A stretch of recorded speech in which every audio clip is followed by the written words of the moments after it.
venons-en maintenant. Donc, on va essayer de voir un peu l'interface globale de Novomeo et aller un petit peu dans les détails pour pouvoir l'utiliser au mieux.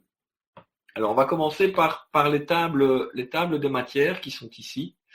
Elles sont au nombre de 3. Donc, on a une table de matière avec les documents que vous devez déjà connaître, la liste des remèdes et la liste de vos patients et de vos cas. Alors, comment est-ce que ça fonctionne? Déjà, je ne sais pas si vous savez, mais vous pouvez déjà aussi voir dans les tables des matières ici des documents. Par exemple, si vous cliquez sur le petit plus, vous avez la liste des chapitres et vous pouvez directement double-cliquer sur le chapitre à partir de la table des matières pour aller dans le document à cet endroit. Et donc, c'est valable pour tous les documents. Par exemple, si vous cliquez sur les répertoires de Kent, vous avez aussi tous les chapitres de Kent. Donc, vous pouvez déjà ici ouvrir le document. Par exemple, ici, si j'ouvre le Allen avec la matière médicale, ben, vous avez aussi, évidemment, tous les remèdes de la matière médicale de Allen. Donc ça, c'était une première chose. Je ne sais pas si vous le saviez, mais c'est quelque chose de possible. Ensuite, vous pouvez filtrer votre table des matières. Si vous cherchez un document spécifique de Allen, par exemple, il vous suffit de taper Allen et vous allez découvrir tous les documents de Allen qui sont présents dans votre librairie. Alors, pour effacer le filtre, il suffit de cliquer sur la petite flèche noire en arrière ici et ça vous remet la totalité de vos documents. Vous pouvez aussi chercher, par exemple, par titre. Donc, si vous dites ici thème, eh bien, vous découvrez effectivement le répertoire de Guy Loutan avec le répertoire de thème. Voilà, donc ça c'est au niveau du filtre. Alors vous avez une série d'options qui vous permet ça c'est très important, cette petite roulette qui apparaissent un peu partout, ça vous permet de personnaliser l'endroit où la petite roulette se trouve. Donc par exemple ici, dans la table des matières des livres, vous pouvez choisir de trier les chapitres par ordre alphabétique ou par ordre dans l'ordre dans lequel ils apparaissent dans le livre. Vous pouvez aussi trier les livres par titre ou par auteur. Et par exemple, si vous ne travaillez qu'avec les documents en français, si vous ne voulez ouvrir que des documents en français ici dans la table des matières, il vous suffit de décliquer l'onglet et vous ne voyez que les titres en français. On peut faire la même chose. Voilà. Alors, on peut aussi demander d'afficher la langue du livre ou pas. Donc là, ça vous efface, ça rend la table de matière un peu plus light. Et alors, vous pouvez changer la façon dont le titre, l'entrée est affichée dans la table des matières, soit le titre avec l'auteur derrière, soit l'auteur avec le titre derrière. Donc ça, c'était pour la table des matières des livres. Au niveau de la table des matières de la liste des remèdes, c'est la même chose. Donc vous pouvez aussi filtrer ici, si je dis Belle, il va me trouver tous les remèdes qui contiennent Belle, soit dans l'abréviation, soit dans le nom. Donc par exemple, on trouve ici le Amaryllis belladonna, où on tombe sur le belladonna classique. Donc c'est exactement la même chose. Alors, vous voyez ici qu'on a 2928 remèdes. Vous en avez certainement moins parce que dans ma version, j'ai déjà ajouté certains remèdes pour tester les éditions et les ajouts qui vont venir bientôt dans Novomeo. Alors, vous en avez peut-être moins aussi. Pourquoi? Parce que vous allez voir que quand on prend des symptômes dans un clipboard,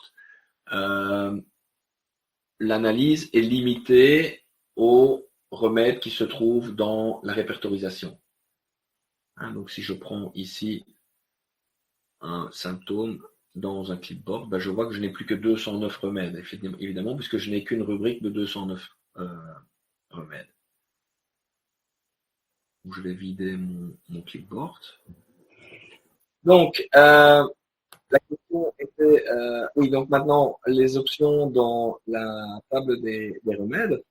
Donc, on peut trier effectivement la table des remèdes sur l'abréviation ou sur le nom. On peut afficher ou pas le nom des remèdes. On peut voir ou pas la famille.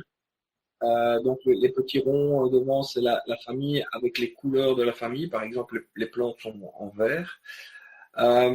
Alors, synchroniser avec l'analyse, ça c'est ce que je vous expliquais tout à l'heure. Donc, si on prend des symptômes dans un clipboard et que cette petite case est cochée, eh bien, la liste des remèdes se limite aux remèdes qui sont dans la répertorisation. Si vous voulez pas ça, eh bien, il suffit de venir décocher ici, synchroniser avec l'analyse. Et alors, ici, bon, c'est l'affichage du score dans un graphique. Donc, soit il peut être à gauche, à droite. Donc, ça, c'est la présentation. Donc, je vais vous remontrer. Je vais reprendre une rubrique. Je vais rappeler un cas simplement. Ce sera encore plus facile. Voilà. Donc, dans les options, je peux dire que le score du remède, le graphique, il est à droite. Il est en dessous du remède ou il est par-dessus le remède. Donc, on a plusieurs types de présentation. Donc, ça, c'est à votre goût. Je vais revider le clipboard parce qu'on ne va pas s'occuper des clipboards aujourd'hui. Donc ça, c'est pour les tables des matières. Vous pouvez aussi, donc il y a une petite roulette qui se trouve tout au-dessus, où là, vous pouvez dire, on va utiliser ça autrement.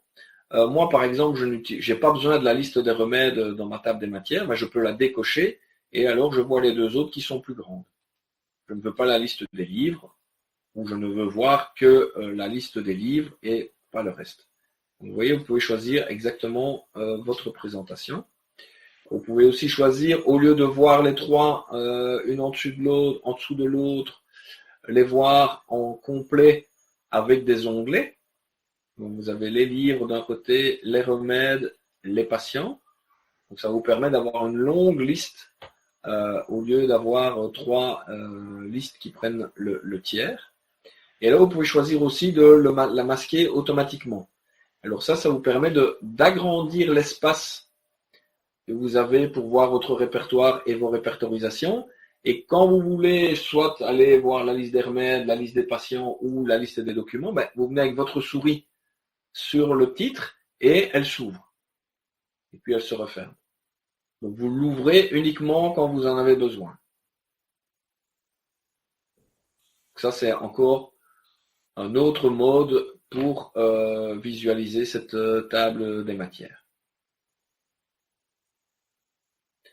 Alors, si vous voulez aussi agrandir l'espace de votre répertoire et vos répertorisations, etc., sachez que la barre d'icônes qui se trouve ici, vous pouvez aussi la personnaliser. Et donc, vous pouvez choisir la taille, soit la mettre en plus large, soit la mettre en plus petite. Et vous pouvez même enlever les libellés des boutons. Donc, vous voyez que, comme ceci, je n'ai plus que les icônes qui sont en petit, sans libellé. Et donc, ça vous augmente la taille de votre espace de travail. Et je peux la remettre. Donc, toujours ici, donc dans la barre, vous avez une petite roulette. C'est toujours la même chose. Donc, petite roulette. Et ça vous permet de voir les options qui sont pertinentes pour cet écran-là. Donc voilà, ça c'est pour l'interface globale. Vous avez ici les icônes qui vous permettent d'utiliser les fonctions les plus utilisées. Et puis vous avez toute la liste des fonctions complète qui se trouve, elle, dans les menus. Donc on n'a pas à créer toutes les actions dans la barre d'outils parce que ça ferait beaucoup trop d'icônes.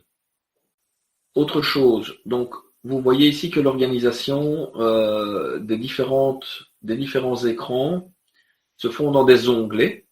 Et donc vous avez l'onglet ici où se trouvent tous vos documents ouverts. Et vous voyez qu'il y a une petite flèche blanche. Ça veut dire qu'il y a plusieurs documents déjà ouverts. Et donc ça vous permet, avec la petite flèche, d'aller voir, ah oui, j'ai le répertoire complete qui est ouvert et le répertoire de Guy Loutan. Donc, il vous suffit de le cliquer dessus et il vous remet dans ce document à l'endroit où vous étiez. Donc ça, c'est important.